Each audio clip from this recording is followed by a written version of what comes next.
everybody? Welcome to another edition of Box Seats. This is the show where we talk about sports with comedians. I'm your host, Frank Holder.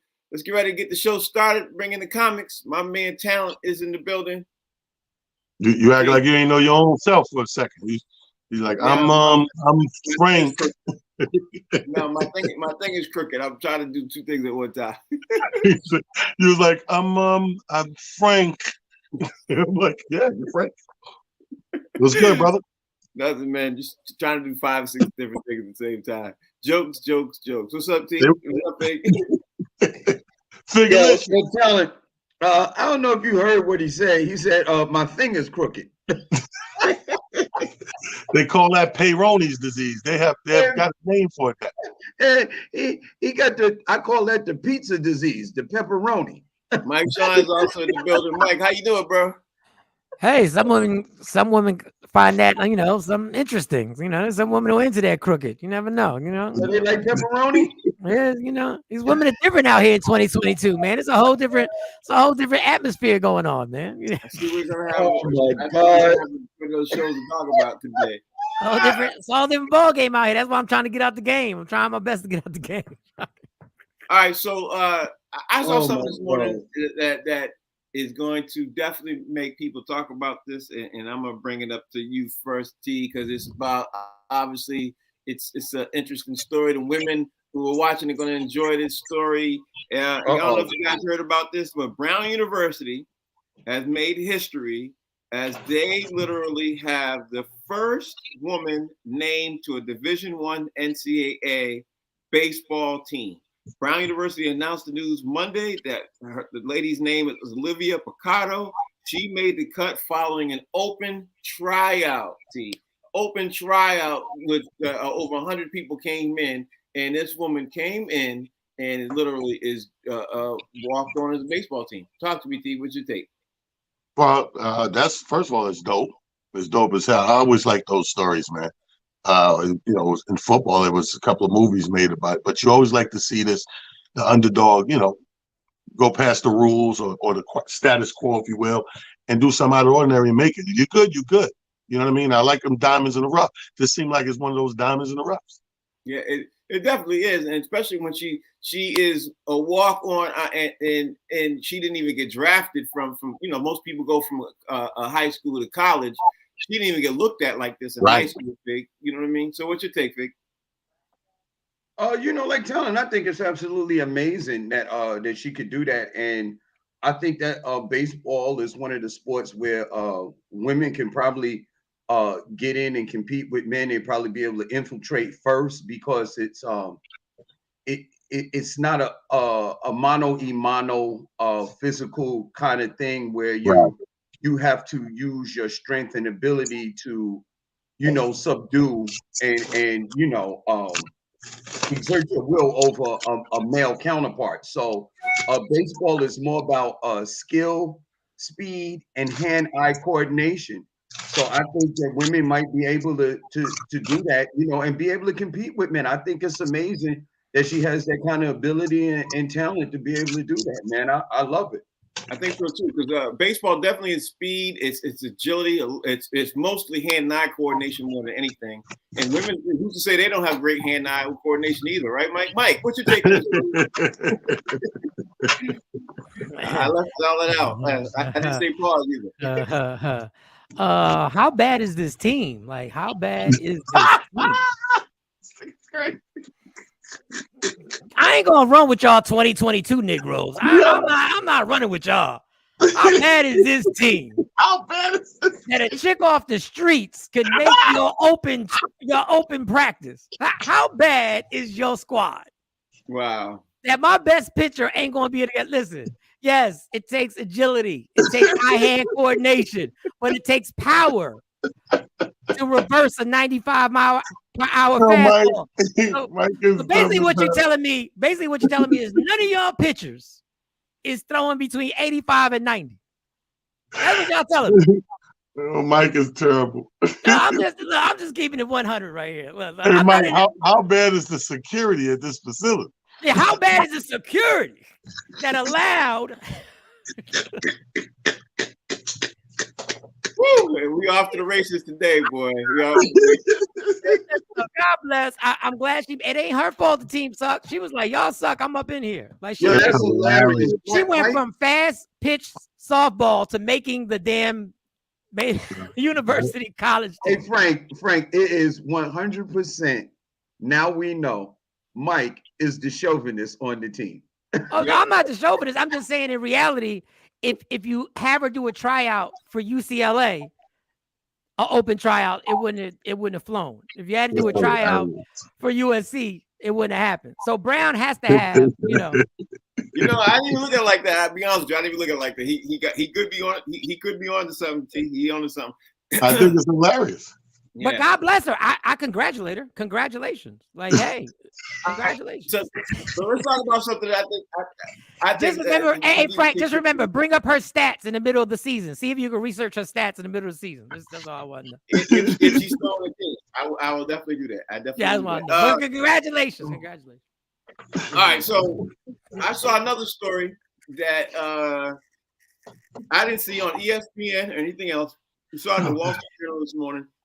Which is really, really crazy because this story I'm about to drop to you guys right now can change the trajectory of the NFL because the NFLPA right now is moving forward to sue the NFL because of the lengthy and lucrative, fully guaranteed contracts that Deshaun Watson signed with the Cleveland Browns. That's what basically happened. So here's the article. That Deshaun Watson signed his lucrative contract with Cleveland Browns, and you thought that it was going to change the QB market, but no other QB has signed an extension this offseason close to what Watson has earned, which signaled that him and Kirk Cousins deals were probably anomalies. The NFL Players Association has now filed a claim which alleged that the NFL owners and the league have colluded to prevent clubs from offering similar deals that Watson and Cousins has now earned. So now the NFL players' attorney wrote in a memo that club owners, presidents, general managers, and lawyers that there's no other QB, a high-profile QB player, will get a fully guaranteed contract. Now, the reason why I thought this should be fully talked about on ESPN and everything else is because they are trying to reverse the contracts of Kyler Murray, Russell Wilson, Derek Carr, Matthew Stafford, and the biggest name is Aaron Rodgers because he just signed that most recent QB contract. So if the NFLPA is able to reverse these contracts, bro, we're going to see a really, really crazy QB market this season. Talk to me, T. Like, how crazy is it that the Deshaun Watson contract? Well, I mean, here's the thing. These last contracts of these QBs that we're talking about went against the whole entire grain of how they've been doing their salary. You know what I mean? Most people had to get it and mixed in with signing bonuses and stuff like that. This is starting a trend that they are afraid of. Remember, we're on the cusp of another QB about to get his money. Yeah, but let me ask you this, T. This is the main point of this whole thing. Is do you think the NFL owners are going to be able to stop the QBs from getting guaranteed contracts? That's what the whole thing is all about. I know. That's what I'm saying. But that's the whole point. The whole point is they see the trend. They see the trend now, and they're trying to stop it. But I don't think you can succeed here. Because here's the thing about a contract. A contract ain't a contract unless both parties agree. So you don't have to – this is a blemish to me to show that you're going this way, this route to shut it down. You just negotiate better going forward. You just keep it the way you did. The slick way was, I'm going to give you a certain amount of these millions of dollars as a signing bonus when you sign so that the player gets a certain bulk of their money guaranteed. That's how you get it guaranteed. But if you're saying these contracts are guaranteed, now they're starting to look at it like, wait a minute, we did it. And now with your boy coming up on the cusp of his in Baltimore, they're like, you know what? Do we want to do this again, or do we shut this thing down? And shutting it down is going back to open that can of worms, that 3 or 4 cans of worms that I don't think is going to be tolerated. Once you sign a contract's a contract, bro. You know what, T? I think you hit the nail on something, hit that dead on something. Here's the thing, Fig. Lamar Jackson is coming up. His mother has been acting as an agent. Everybody's thinking it's his mother's the problem, but nobody said anything about, you know what, all the NFL owners are colluding together to make sure there's no more guaranteed contracts. Everybody's looking at it. You know, Lamar Jackson's crazy. He got his mom negotiating. But if the NFL owners were all colluding together to make sure there gets no more guaranteed contract and starting with him, it's not his mom. You know what I mean? It's not Lamar Jackson. It's the NFL owners. But that's my take. What's your take, Fig? Yep. Man, I don't like this one bit. You know, when you know, here we go. When the complexion of the quarterback was light and bright, it was no problem. As they start to get darker, now all of a sudden, oh wait a minute, what are we doing here? These contracts are too much money and they guaranteed. Listen, billionaires have been taking advantage of the players since the inception of the NFL. Now I don't even think it's a problem with the quarterbacks. I think what they think the problem is, it can probably trickle down to other players and make a lot of players ask for guaranteed contracts, because the NFL, if I'm not mistaken, I believe is the only professional sport where you can't have a guaranteed contract. The contract that after He get his Wi-Fi through the NFL. You can't get long-term contracts. There's no. He ain't got guaranteed Wi-Fi. He ain't got guaranteed Wi-Fi. Listen, there's no. His Wi-Fi is based on a signing bonus.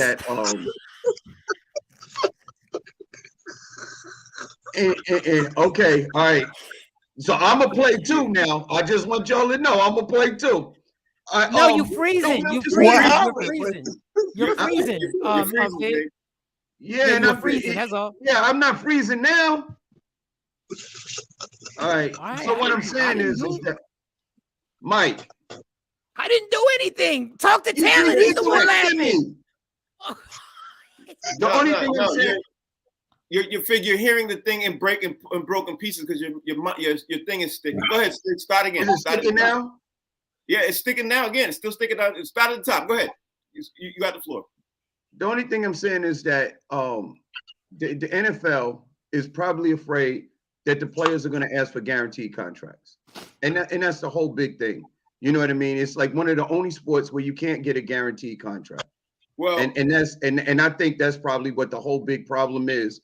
And what I said before is that the sports that are predominantly black are the only ones where you can't either get a guaranteed contract or a long-term contract. Like in baseball, you can sign a 10-year contract, but you can't do it in the NBA or the NFL. Right. And I think there's a problem with that. Well, Fig, you can. QBs are the only ones signing guaranteed contracts the most. So I understand what the point you're trying to make. But I think you're trying to. If I don't want to, speak out of turn here, but I think you're trying to say is that the NFL does not want a whole rash of all the players to sign guaranteed contracts. Exactly. So what's happening right now is the QBs are leading the market, Mike, with signing the QBs and cornerbacks and wide receivers are leading the market with guaranteed contracts. But I think, unlike what Fig said, I don't necessarily think it's the color thing. I think it's the Aaron Rodgers situation, because Aaron Rodgers plays the Green Bay Packers. Green Bay is owned by the audience. It's not owned by one owner. I think that's the tipping stone, and it offset a lot of what's going on in Green Bay. And then it looks like it's going to affect Deshaun Watson, in my opinion. But the NFLPA is trying to stop all of this. So what do you think is going to happen if the NFLPA is even able to get this to court, Mike? What's your take? They can't. They're not going to be able to reverse contracts, number one. Number two, if a contract is not guaranteed, it's not a contract. That's number two. Money has to be guaranteed for this to be a contract. Right. Because that means I have to live up to my end of the bargain and you got to live up to your end of the bargain. And the owners have been used to not having to live up to their end of the bargain. So they can sign you for 5 years and know they're only going to keep you for 3 years. That, number one, should be illegal. Number two, the players need to be mad at Tom Brady and Patrick Mahomes, because Tom Brady was taking team-friendly contracts and never broke the bank and was bringing the value of quarterbacks down when he was the number one quarterback in the NFL. Patrick Mahomes, they should be mad at too, because he did a team-friendly deal with the Kansas City Chiefs. Now it's a double-edged sword. They did it so that the team could be good all around. So They left money there. But the problem is you devalue that position. Now, these other quarterbacks decided we're going to crack this bank wide open. Now, the owners are mad at the Cleveland Browns. We can't help. The players can't help if the Cleveland Browns were dumb enough to give a player $230 million guaranteed that hasn't played for 2 years, who's never won an MVP, who has never led the league in passing. Look, I'm not saying Deshaun Watson ain't dope, but his credentials don't equal to be the highest paid quarterback in the NFL. Owners, that's your fault. Your people raised the price. Your people decided they was going to raise the bar and raise the price of quarterbacks. That ain't the quarterback's fault. Y'all made the market. Now y'all want to take the market back. You can't do that. Other thing, there's no way the NFL is going to get away with not signing Lamar Jackson, Justin Herbert, Tua, and Joe Burrows, who's still playing on a rookie contract. That's right. When Joe cracks the bank, he's going to crack the bank. And you best believe his agent ain't taking nothing unless it's all guaranteed. So the NFL better get ready. Which is the reason why, a great point, Mike, which is the reason why I was bringing this whole situation up, because at the end of the day, I personally think, without a shadow of a doubt, if the NFLPA is about to get this to court, if they can get this to court, like the Wall Street Journal is saying, it could reset the market back again, because Deshaun Watson never even had a winning season. Let's be honest. Like, he never had a winning season at all on any team he was ever at. No, Deshaun had a winning season. He went to the playoffs with a winning season. He went to the playoffs. He played against the Kansas City Chiefs in the playoffs and lost to Kansas City when they went up by 21. And I want to say one more quick thing. You're right. If you're going to be this hard ass on everything, then I need the coaches' salaries to now be under the salary cap. I need them to count against the salary cap. I need you now to have the salary cap the coaches that you get. You know, Frank, what I was going to say is that with Deshaun Watson, what I think happened with him is that he had so many options. He created what's called a bidding war. Like in real estate, you know, you got a property that's valuable, but you put it under market and you make people overbid. And I think that's what happened with the Cleveland Browns. They have been a losing franchise for so long. When they seen an opportunity to get a quarterback that could turn them into a real winning franchise and give them an opportunity to finally possibly go to a Super Bowl, they overpaid, and that's why he got his fully guaranteed contract. So whose fault is that? You got to leave the negotiations to each individual team. As long as everybody stays within the confines of their salary cap, you can't tell teams what to do.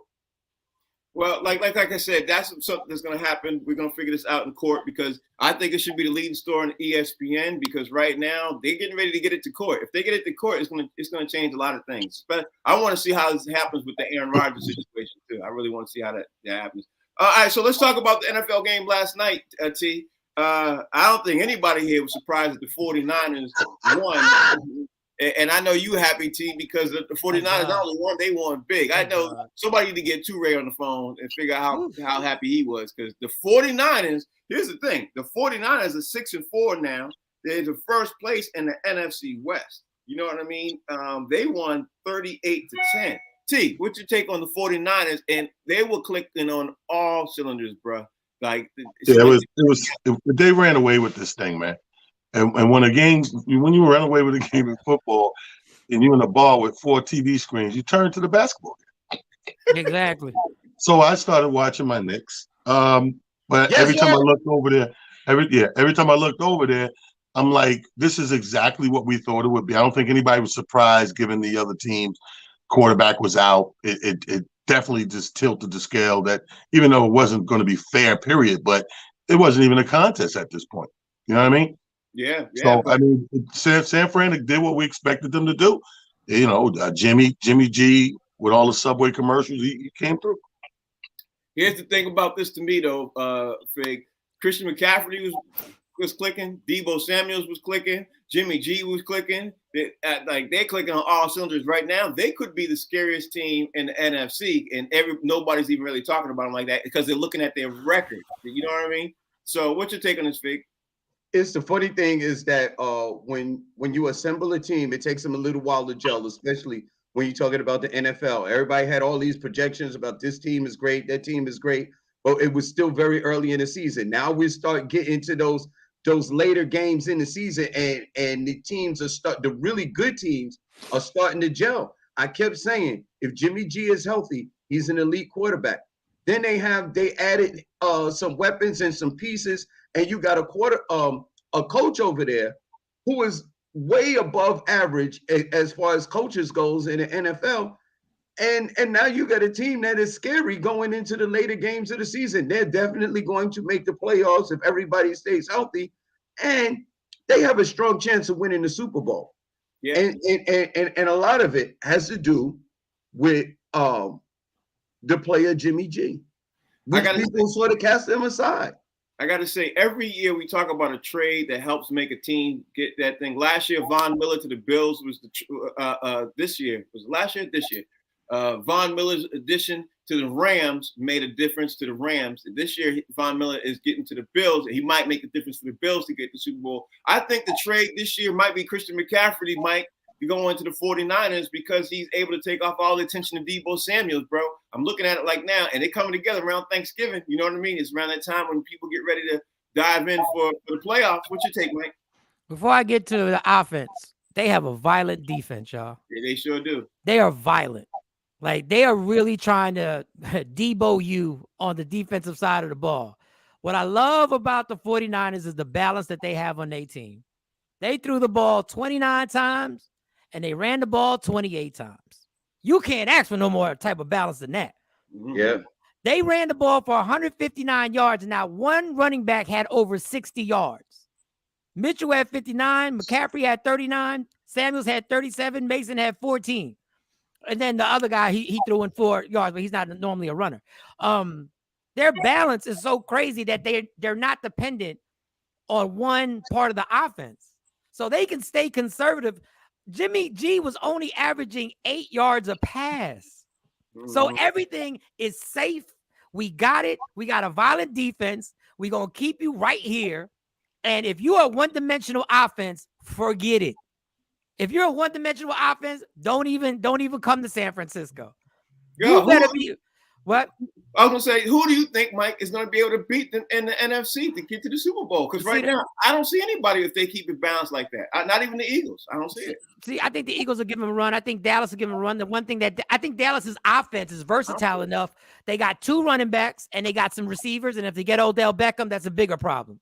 But the problem with the Dallas Cowboys is they can't stop the run. Yeah. And San Francisco's going to run the ball 35 times against you. That's why I didn't say so Dallas. They're a very interesting team right now. And the only problem they have is that they're going to have to go on the road. They're going to have to go on the road probably. They might, if they win it, they're going to get one home game and then it's off to the races and you got to go on the road to go play these teams. That's the only thing. But San Francisco is a threat to go to the Super Bowl. Actually, San Francisco got to go to the road games first because right now they're number one in first place in the NFC West. So they'll probably will get a home thing first and then they probably match up against the Eagles or somebody else. I don't know, but there's a lot of teams who are good who can't stop the run. Also, it looks like San Francisco could stop the run. You know who I don't count out, Frank. I never will count out the Buccaneers because they're starting to play well, and they do have that dude over there. They still got Tom Brady. You know what I mean? And if them players play well around Tom Brady, he definitely knows how to manage a game. And it's hard to get to a quarterback when he can get the ball out of his hands fast. Yeah, and that's what Tom Brady has been able to do. And as much as I love Jimmy G, he has come up short in big moments. That's because he is short. So count. Let's talk about now Justin Fields. Justin Fields ended up making a game of it against Atlanta Falcons. They barely lost 27-24. Fields now is day-to-day with an injured shoulder. And they're talking about he might not play this week, but he was literally turning that corner of being able to make the Bears start to get things clicking. Justin Fields the real deal, do you think, T, or what's your thoughts on the Chicago Bears and now getting ready to go the opposite direction? Because I don't think they're going to win without him. Yeah, I don't either. He definitely was. He came into his own this season. This year was going to be his year, man. He's playing, above potential, and he's the deciding factor of them competing these games. Even the games they lost, they putting points up. You know what I mean? Right. They're hanging in with teams, and they're not just losing like the third quarter. You could turn the TV. They're taking it to the rack. You know what I mean? So it's like who got the last possession, who eating up that clock in the fourth quarter. and it's all because of him. This is a shame, and I hope he's back sooner or later. He could salvage something, but as much as we don't mess with the team, we crack on the city. The boy is above and beyond right now, and kudos to him because he would definitely could be in that MVP contest. You know what I mean? Like quarterbacks and who's the best. He's putting up them kind of numbers. He was making it happen. Yeah. And Fig, at the beginning of the year, he wasn't getting no play calls to run the ball. He was told not to run off the top this year because the coach did not want him to get injured. Now, actually, since the Patriots game, his whole game changed. Whereas now he could, all right, he don't see it to throw, he can run and take off. And just like the coach was like, don't do it. He got injured. So now, do you think it's going to set him back? You think he's going to keep pace? You think the Bears are going to not change their play thought? What's your thoughts? The thing is that people always talk about the running quarterback gets injured and stuff like that. But, over the history of the NFL, quarterbacks that have been in a pocket have been, more susceptible to injuries than running quarterbacks, overall. So I don't know why they say that. But I just feel bad, man, because this kid, people were down on him. And then he just started, right now playing well. And, for Justin Fields, it's unfortunate because he is their entire offense, man. I think that the team goes as Justin Fields goes. And on a personal note, I love his sister, Kim, and his grandmother makes amazing cookies. Mrs. Fields, her cookies are absolutely out of this world. Jesus. I wonder where he was going with this. I love Kim Fields from her time on TV, which is his older sister, and Mrs. Fields. Her cookies, they just like any flavor, whether she make oatmeal or chocolate chip. Have you tried Mrs. Fields cookies? They're related. So anyway, I just feel it's unfortunate for I thought Kim Fields would have been his mom, as young as he is, not his sister. But you might be right. Mike Sean, what's your take on Justin Fields, man? His play, his overall play, how he's doing, right now, and how he changed his game plan to just run the ball, man. And then he gets injured. What's your take, Mike? There's always a scary thing when your quarterback runs 18 times. When your quarterback has more rushes than your running back, there's something wrong. When a running back has 17 rushes and you get 18, and your job is to be the quarterback, dog, he's magnificent.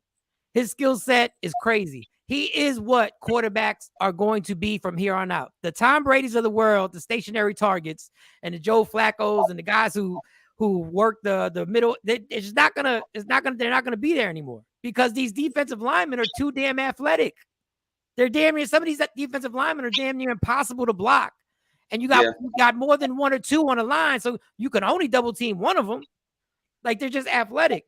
I would rest Justin Fields this week because he was getting chased around that pocket by the Atlanta Falcons front line. Yeah. And now he's going to play the Jets. Yeah. And the Jets defense is a problem, and they're pissed off, and they're mad as hell. I would let that shoulder heal. Forget the MVP thing because, if you're not on a winning team, you don't get the MVP anyway. Right. So don't even waste your time. Let him sit down. Do not let him take these hits from an angry Jets team. The Jets want to beat up their own player. The Jets want to kick their quarterback's ass in real life.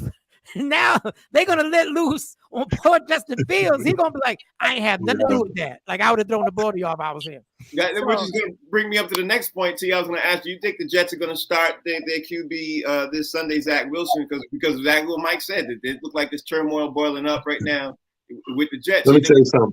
The worst thing we can do is to not start Zach. That would be the beginning of an implosion of the team itself. Why you say that? Because you have a young quarterback who's not going to do well all the time, but you're building something. And the part of building is those woes along with those good days. And to me, watching that game, and I watched it again, 50% of the blame of that game goes on to play calling, not just the quarterback. He didn't have a good game. Once you realize, Belichick is so smart. First of all, he's home, so he realized what's up with that weather and the wind. Once you're out there and you realize you're fighting the wind too, why do you not keep the ball on the ground? It's a 3-3 game. Like, nobody's blowing anybody out. Then you get to the end, and at the most crucial time with seconds left, you're still trying to throw. And the guy can't throw. The guy's dropping balls. He's overthrowing. The wind's taking a couple of them. And now you leave 20-some-odd seconds on the clock. This is how you lost the game. Is the coach calling those plays. Once you see what you got, you know what you got. You've been winning the last 3-4 weeks on the ground. The run game has been sick, the defense and the run game. You don't go away from what's working. So 50% of that blame goes there. If they sit this young boy down right now, and you're building Zach. Remember, Zach had the quick injury at the beginning of the season, came back, he looked delicious. They loved him. Oh, we eating him up. He's blah, blah, blah, blah, blah, all of that.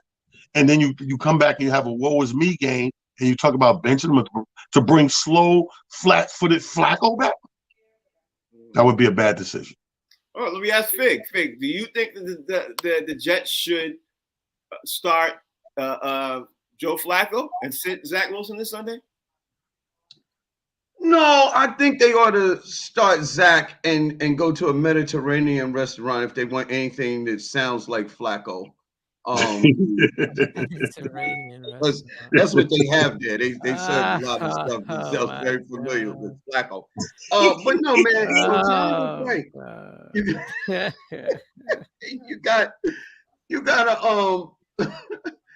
You got a young quarterback, man, and it takes about, I always say this, I don't care how you come in or whatever, on average, it takes about 3 years to get your quarterback, to get settled into the NFL game. And that's just basically it. I think you let this kid grow. He took his lumps. You know what I mean? It was very difficult to play against arguably the greatest defensive coach that the NFL has ever seen. You got a young quarterback, a young team. The fact that you were able to go tooth and nail with them and hold the game 3-3 until the last few seconds of the game, look, didn't no feather in your cap for losing, but you did something. You know what I mean? You could have got destroyed. Most people that go to play Belichick, they get destroyed. He didn't get destroyed. You know what I mean? It was bad weather. You got a young quarterback. Let this kid grow and see maybe if he does better this week. Okay, let me ask Mike. Mike, you saw how the Jets played on Sunday. You saw how the Jets been playing for the whole year.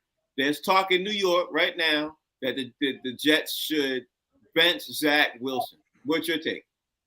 Number one, they should blame that loss on the Giants because the Giants were the ones who built that dumbass stadium with no retractable roof. They spent $2 billion. And for some reason, they get a kick out of this wind every year. They get a kick out of playing in this crazy wind and this weather at Giant Stadium. I don't get it. Like the weather's horrible when that wind comes. You had all the money to make your version of AT&T Stadium in Dallas. But anyway, that's sidebar.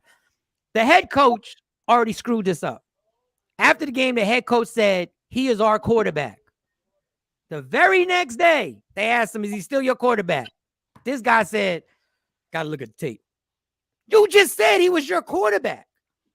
So what happened is those wide receivers, because it's easy for us to say, let's deal with the growing pains. We ain't the receivers trying to play for new contracts. We ain't the receivers trying to get stats to make money. We not those guys. So it's easy for we ain't the running back who's sitting there going like, they know we can't pass the ball, so I'm not going to run for no yards. Like the locker room is very difficult to keep those guys in line, especially when your head coach is flip-flopping. You flip-flop within 24 hours. Either you got this young man's back or you don't. Like you can't put this young guy in this situation because now that locker room, you can't tell me ain't divided. You can't tell me ain't guys walking around that locker room right now saying, this dude sucks. If we just had somebody who could throw the ball, we'd make the playoffs. Now, what Talon's saying is correct. And what Fig is saying is correct. You do have to have patience with these young quarterbacks. But if you ain't got the head coach to navigate through that, then it's going to fail anyway. Mike, did they play in Foxborough? I think they played in Foxborough this Sunday. Yeah, they did. Yeah. But here's a caveat to that, Frank. Mac Jones didn't do no better. Oh, my bad. Yeah, they did play. I was about the Giants. My bad. But they still play in a WAC stadium. But here's the crazy thing about this, Mike. I like what you understand what you're saying and everything else. But the Jets right now are still on trajectory to make the playoffs. They're number 4 seed. Like they're not borderline. The locker room may be divided. The Jets people might be upset and everything else. The Jets fell from number 2 to number 4, but right now they're still a solid lock for the playoffs. They're not a lock. Don't ever say the Jets are a lock. Can y'all please stop with saying the Jets? That's like me saying the Giants. The Giants have a very good record right now, right?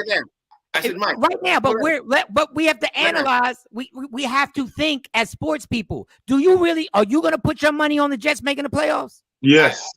I tell you, they're not going to make the playoffs. Tell it, you will lose your money if you say the Jets. I'll bet you right now. I'll bet you right now. How much? $10. No, this is the playoffs. We gotta go high. We gotta do a cool even 100 or something. 10.75. The price is right now. It's 10.75. Well, since we talk about playoffs right now, let's talk about the Steelers, because the Steelers for the first time are not going to make the playoffs, dude. The Steelers right now are 3-7. They lost to the Browns right now. They're in jeopardy after 20 years of not making the playoffs right now. Is it time for the Pittsburgh Steelers nation to be concerned, because their QB and a lot of stuff that they're doing right now is not trending in the right direction. They're trending in the wrong direction. T, what's your take? I think we got to give the Steelers. I don't know why everybody's on the Steelers. I gave the Steelers this year as a rebuild. Like, I didn't even look at them like, oh my God, they better contend, they better make the play. And believe it or not, the only thing synonymous over there is your coaching staff right there. So you got a lot of cats. The quarterback, he's a young new dude. You're trying to filter him in. And remember, they didn't even know until 2 days before the first game who they was going to go with. Right. To Mike's credit, like with the coach and the quarterback, they were doing that, playing that game all the way up until a couple of days before the game. So they're in a rebuild situation. To me, I'm not, until they make some moves and bring in some key players to help the other young players, they have nobody over there, really. I don't look at them as a viable threat. The best thing they do is they always got an organized, decent defense.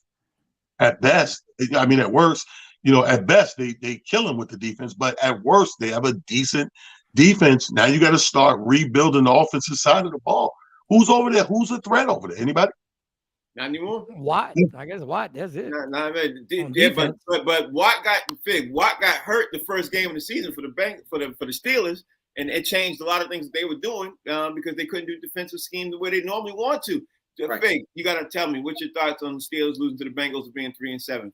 Listen, man, the Bengals are a decent team, and their quarterback is head and shoulders above what the Steelers have. You take that quarterback, you put him on the Steelers, they have way more wins than they do right now. So you got a rookie quarterback. I just got finished talking about Zach Wilson, a young quarterback. They don't win in the NFL. Young quarterbacks really don't win in the NFL unless everything else around you is absolutely amazing. Right. And it's not. They had nothing, no replacement for Ben in the wings anywhere. Nowhere, shape, form, or fashion. They brought Ben back where he was half of himself the last time that Ben Roethlisberger played. And they had no replacement for him. They have no major weapons to speak of. Le'Veon Bell, Antonio Brown, those guys are not showing up in the Steeler locker room anymore. And you don't have Big Ben. The Steelers, like Talon said, they basically rebuilding. Like Sean, any concern coming out of the Steelers nation for you? No whatsoever. Everybody, we're all on the same accord right now. Like this is the rebuild. Like they lost to Joe Burrows. He threw for 4 touchdowns, 355 yards. The man he's a Pro Bowl quarterback. He went to the Super Bowl. TJ Higgins is the truth. Like they got weapons over there. And I hope everybody has the same mindset that we have. I'm thinking that the Steelers franchise has the same mindset. We know what this is. This is, let's ride this out. Let's develop our quarterback. Look, if that quarterback played for the Jets, I think the Jets win last week. Like I think they got themselves a quarterback. Now it's just to fill the rest of the roster with their draft picks and free agency. I don't think there's nothing to worry about. Yeah, I think the Steelers are at least heading in the right direction because they do have some stuff and they got a great coaching staff. Let me talk to you about Baltimore. But the Baltimore Ravens win, and nobody's talking about Baltimore Ravens right now because now they're starting to put stuff together. They're starting to, get moving in the right direction. Lamar Jackson is still one of the leading rushers in the NFL besides Josh Allen for quarterback. He's in QB. Let's see. He's in the top 4 QBR for the season right now. Nobody's talking about Baltimore though. Baltimore Ravens are winning. What's your take on the Baltimore Ravens winning, T? Well, they were talking a little bit about it because people didn't realize he played under the weather this past week and still pulled off the victory. He didn't give you the Lamar show per se, but he did enough and hung in there and got that victory for the team. And that was under the weather. So they dropped, because they were favored by 14 this past week. And because of the way he played and the team played, even though they scores out to win, this week they got the Jaguars, and they only got them winning by 6, which is a bait. That's clickbait, because the boys, he's going to be better this week. He's going to be back to the Lamar show, and they're going to blow this team out. I only think it's going to be a close game. I'm liking what I'm seeing with Baltimore. Problem with Baltimore is like it's a give and take with them. They don't have that stellar defensive pass of old. It's a new Baltimore identity. So the identity is now offense. I see your take. Fig, do you think the Baltimore Ravens are being overlooked? Not really. You know what I think is being overlooked? Lamar Jackson. You know what I mean? Because you didn't get this kid any help. You know what I mean? Pause. I hate to say that. You didn't give him playmakers to assist him in doing what it is that he's doing. Like if you would have got Lamar Jackson some real receivers and got that defense a little better, then I think you could see the Ravens doing a lot better and Lamar doing a lot better. I think it came back to one of the earlier questions you said. I think it's really about the contract. I think people are really betting on this kid to do bad, so he'll take less money in his next contract. But he's not. He's really doing well. And last week, I heard the spirit of the late Joe Jackson showed up at Lamar's house and said, "Hey, fool, you better win that game." So he did. Joe Jackson showed up in the spirit realm with a belt. Like I did my boys. If you don't win this game, you gotta be the stupidest dude ever, bitch. So Mike, talk to me. But what's your take on Lamar Jackson's situation with the Ravens right now being overlooked, man? Are you thinking that the NFL circles are overlooking them? What's your take on this whole Baltimore thing? Because believe it or not, everybody's talking about the Bills, the Chiefs, but nobody's talking about the Ravens. You know what I mean? What's your take? Well, I'll tell you the teams that ain't overlooking them is the next team that they play. Because I mean, they're not gonna overlook him because they already know the trouble that this man can cause. I don't know enough about his receivers, but I have to agree with Fig that they could have done more to improve his wide receiver help. Listen, for some reason, the only thing, and I'm not even gonna say pause. The only thing sexy about the Ravens is Lamar Jackson. That's what brings you to the TV screen. Yes, sir. The rest of the team is very generic. For the first time in a long time, it's a very generic team. They got a great head coach, and they're going to make the playoffs. And Lamar Jackson is not judged on the regular season anymore. His adversaries are going to judge him on what he does in the playoffs every year now. It's not about the playoffs. He's going to get you 10, 11 wins. That's what he does. But now the pressure is, what are you going to do during the playoffs? Can you win 2 games in the playoffs and make a run at the AFC Championship? Those are the expectations, fair or not. Whether he has help or not, those are the expectations, and those are the things they're writing down very closely to renegotiate this contract. Because if he loses in the first round of the playoffs, they're going to use that against him in these contract negotiations. Hey, Frank. You know what's funny? Hold on, Vic. Hold on. You know what's funny? I just want to say this. It's funny that Lamar Jackson does not get some great wide receivers in his contract year when he's in a year to trying to get a big contract and put up some numbers to make some good money. Go ahead, Fig. What you going to say? I was just going to say, could you imagine Lamar Jackson with McCaffrey and Debo Samuels? Could you imagine what the Ravens would be like? I mean, we could do that with a lot of people, but I get your point. I'm just saying, like Lamar doesn't have anything to work with, pretty much. You know what I mean? Like, you need at least 1 to 2 playmakers on either side of the ball in order to be a serious contender. And they were out there because other teams been making pickups all year long, and the Ravens had what big splash have the Ravens made this year? We saw what the 49ers did. We saw what other teams. What did Kansas City? They did nothing. What Kansas City did, Kansas City had to replace Tariq, and they replaced got AJ Brown. AJ Brown was sitting out there. Lamar Jackson got AJ Brown. Yeah. So T, let me talk to you about another team right now that everybody's sitting there saying, okay, what's going on with them? But the Broncos, because now the Broncos lost to the Raiders overtime, and a game that the Broncos were supposed to win. And people now are talking about some changes got to be made in Denver. My question to you is, T, if they're going to make some changes in Denver, because the Denver now has a losing record. Do you think they get rid of Russell Wilson, fire the coach? Damn. What you think they're gonna do? Because right now, people in Denver, I was in Denver over the weekend, and the amount of people who were angry talking about after that game, I was like, wow, I thought it was a love fest over here. I was 100% wrong. First of all, first thing you do is you trade Sierra. You trade Sierra. For what? You bring in Faith Hill. You bring in Faith. Yeah, change the whole tempo. Change the whole tempo. All jokes aside, I'm telling you, Russell to me is borderline done. He's just not where he was, the caliber player he was. I remember like right before they tightened up Seattle, before that line got tight, he was still willing them wins. He can't will them wins over here.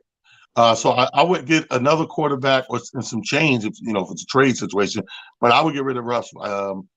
I wouldn't put it on the coaching just yet because it just looks like, he just can't will himself to win anymore, man. I'm watching him, for lack of a better expression, running circles out. Right. So let me ask you, Fig, do you think that they should make some changes or do you think they should keep the same thing, what's going on in Denver? What should Denver do? Because Denver's, they at a crossroads. The funny thing is that we all thought about what the Broncos was going to be this year. And I'm thinking to myself, who are the playmakers over there? You know what I mean? Like, who does Russell Wilson have to throw to?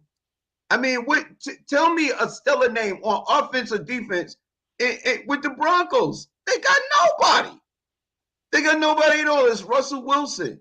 That's it. Everybody said, "Oh, they ready to win." Okay, ready to win what? With who? Who your biggest playmaker on offense or defense? I don't know any of them. Well, none. The problem is, Fig, is that before Russell Wilson got there, Denver Broncos had the 5th or 4th best defense in the league last year. And now their defense isn't I don't think it's in the top 10. But that's why he went to the Broncos. And here's my thing. What does a quarterback have to do with what happens on the defensive side of the ball? Absolutely nothing. Absolutely nothing. Like Russell Wilson cannot make anything happen on the defensive side of the ball. And on the offensive side of the ball, there are no playmakers. So what are you going to do? I could argue that point. I see what you're saying. I understand the point. You do like Talent say, you trade Sierra and see what happens. Mike Sean, what's your take on this, bro? I know Russell Wilson went home. Sierra was like, level up, level up, level up, level up, level up, level up, level up, level up. Yo, Fig got a point. I looked at the Denver Bronco wide receivers. I don't know not one of these. There's a dude by the last name of Cleveland. Terry Cleveland, Caden Davis, Kendall Hinton, Jerry. They got a wide receiver named Jerry Judy. Yeah, I don't know none of these guys. But I'll tell you what, Russell Wilson, you brought this on yourself. You want it out. You want it out of Seattle. So I want to defend you, but you was going in on Seattle talking about they didn't let you do enough. They didn't let you have enough input on the offense. They didn't let you. You pretty much should have stayed in Seattle where you ran the city and dealt with the rebuild, which turned out to be pretty good. But I also said all these quarterbacks that got picked up in the AFC, we did know that a lot of them were going to fail because they could only beat 2 that wound up in the AFC Championship. So it's going to be a failed year for the majority of them. So Russell Wilson is in trouble. He's in trouble.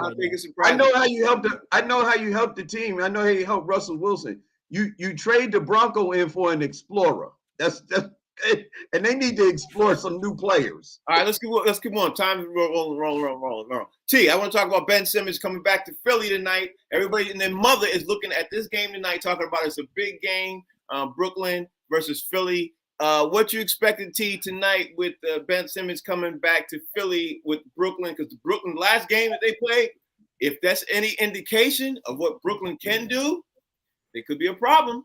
It's going to be a problem. Tonight's going to be a problem. I think we're going to see the capabilities of the best Brooklyn team tonight. As a basketball player, you get up and play to the level you play. Even though Philly, record's not exemplary, the team got some key players on there that you want to show you can do your thing against, Embiid especially. And for Ben, leaving being the last team he played for, he better be looking. He got 2 games in a row under his belt, looking real good. The coach over there, believe it or not, made him play at center. If you pay attention what Brooklyn's doing, he's playing like center position. And that's why he's coming off good because he's starting with the rebounding and all that, building that confidence back up instead of, just bring the rock up, control off. No, come on in here. Let's see that defense. Let's see what you're doing here in this interior. And then our offense starts from our defense. I didn't even know that. He played center. I didn't know that. I think that look for this to be a big deal with the game against Philly. I think we're going to see, them break the mold and like shine and give you, spottings of what they're capable of. So look for Kyrie, Simmons, everybody gonna look good in this one. Yeah, and Joel Embiid is not playing too, so that should be a big deal. They're gonna show off. Yeah. If Ben Simmons playing center, Joel Embiid's not playing. Look like it, and Ben Simmons is feeling the way he's feeling. Fig, I think it's gonna be what do they call it? The chickens come home to roost or something like that. Yeah. So what you taking this, Fig?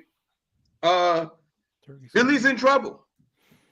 I can see Doc Rivers walking up and down very angry tonight, man, because it seems like Brooklyn is starting to put themselves together a little bit, and without Joel Embiid, I don't know what Philly got. Philly got Joel Embiid. They got that young boy over there. James Harden is out.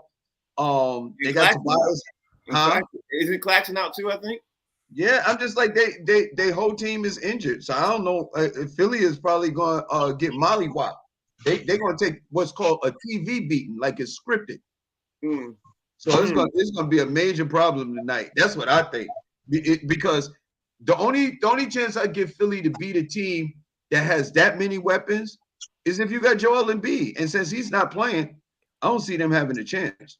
They're gonna boo it, but guess what? They're in Philly. They're gonna boo the hell out of Ben Simmons. He gonna get booed mercilessly. They are going to boo. They may even throw snowballs at him like they did Santa Claus.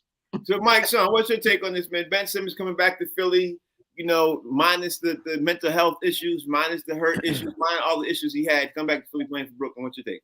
All Philly fans, get over this Ben Simmons stuff. Please get over it. It's done. It's done. Number one, Maxey is out. Embiid is out. Harden is out. You can boo all you want, but once you're down by 20, you can't boo no more. How about that? That's when you're down by 20, the boos have to stop. Like there's a bigger problem in Philly right now. The problem is y'all better realize Joel Embiid is going to be in a Miami Heat uniform at some point. So get ready. He's going to be a Miami Heat player at some point. Pat Riley's just sitting there. Pat Riley's just saying, homie, don't get hurt. He mad right now because Embiid got hurt. Right? And Ben Simmons, listen, I would have a festival today, Ben Simmons. There's nobody that can stop you. You know, the only defender they got is PJ Tucker, who went 3 games without scoring a point.